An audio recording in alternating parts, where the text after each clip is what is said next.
Hello and welcome to the video. In this video, we are going to solve a product mix problem using Microsoft Excel solver. In product mix problem, company produces several products to sell and each product requires some resources and the resources are limited in this case and the company wants to maximize the total sale revenue with available resources. The problem description is we produce the dates and tables and producing a dates requires 3 units of wood, 1 hours of labor and 50 minutes of machine time. Producing a table requires 5 units of wood, 2 hours of labor and 20 minutes of machine time. We may sell everything we produce.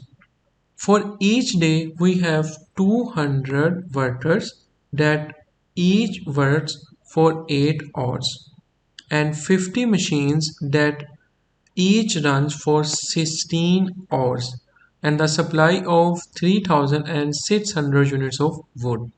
And the desks and tables are sold at the rate of $700 and $900 per unit respectively.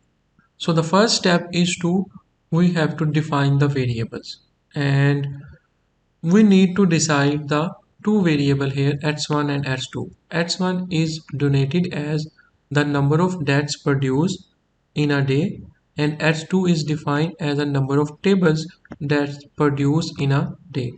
With these variables we are now trying to express how much we will earn and how many resources we will consume.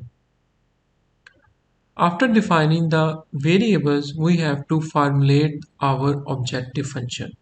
And in this product mix example, we actually want to maximize the total sales of revenue. From the previous slides, we know that x1 is denoted as our one variable and x2 is denoted as our second variable. You can see x1 is denoted as a desk and x2 is denoted as tables. The objective function is thus maximize the x1 plus x2 times 700 and the $900. So x1 is the number of units that you produce per day. Let's suppose you are producing 100 units of desks and 200 units of tables. Simply multiply this term into per unit value, that is 700 and 900, and then you will get the answer. So we are actually trying to maximize this objective function. And after defining the objective function, the next step is to formulate the constraint. And for each restriction or limitation, we have to write a constraint.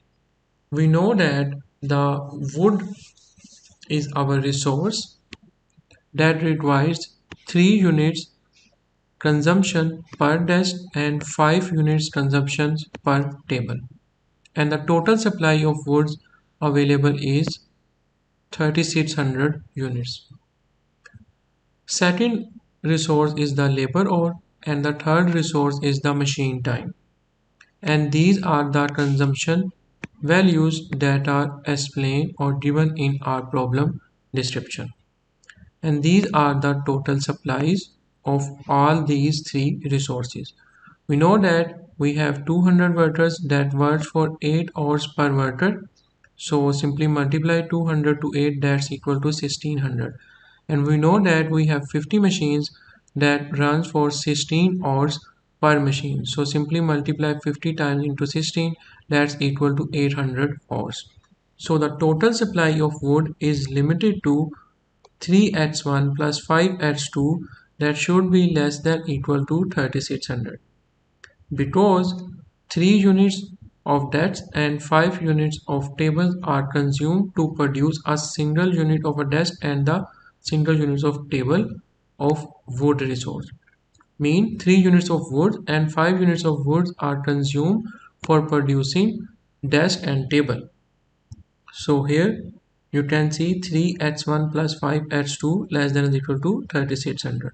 For number of labor hours, the constraint is limited to h1 plus h2 less than or equal to 1600, and for machine time that's limited to 48,000 should be less than or equal to the left hand side value, that is 50h1 plus 20h2.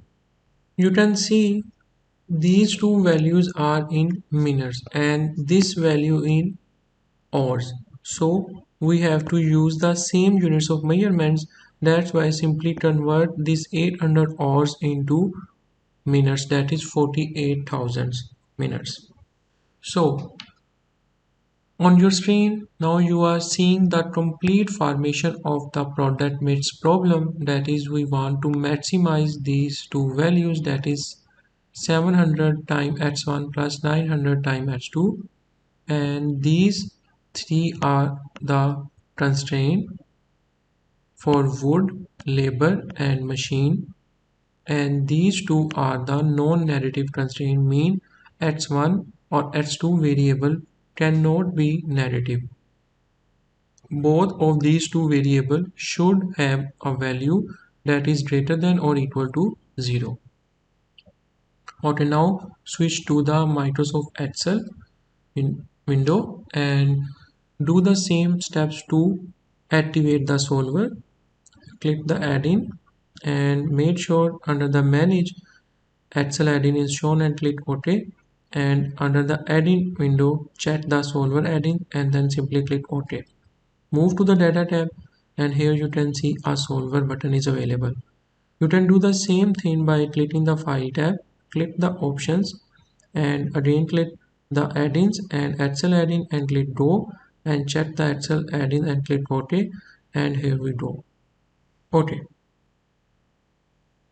Now you can see these are the constraints, these three constraints and their values as we discussed previously. These are the objective values and we are trying to solve this problem using the linear programming.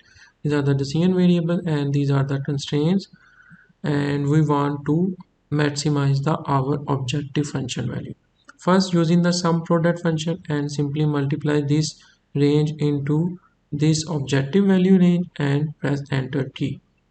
Now again using the sum product function, select these decision variables and first fish this cell using or pressing the F4 key and then select the range of this cell.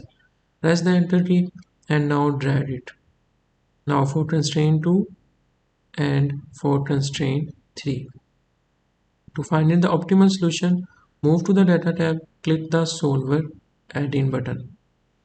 And now as a solver parameter window, first step is to set the objective. And for setting the objective, make sure this objective function should have a function or a formula, because these decision variable values are changing continuously, so that to find the maximum value or the minimum value, that is actually the objective of your problem. Okay, so next step is to set the objective value. Under the set objective, move to fits and decision variables. So by changing variable, make sure decision variables are selected and now add in the constraint, and these three constraint values should be less than or equal to these three constraint values.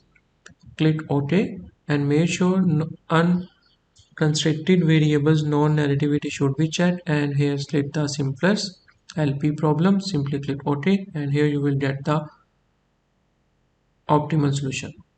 So you have to produce 884 desks and 189 tables to reach this objective value, that is the maximum, and these are the constraints that is actually you are consumed to achieve this solution. So constraint 1 is fully used and constraint 3 is fully used, but you are left with some labor hours. If you further increase your production, your objective value can't be increased, it's going to decrease. And there is a reason, because there are many other constraints or things that will be increased. Like if you further producing a test or table, as you see from the solution, constraint 1 and constraint 3 mean wood and machines are fully consumed. Now to add a 1 unit of a desk or a table or both, you have to further require these two constraint values to produce the desk or tables. So in this video, we actually solve a simple product matrix problem using Microsoft Excel solver. Thank you.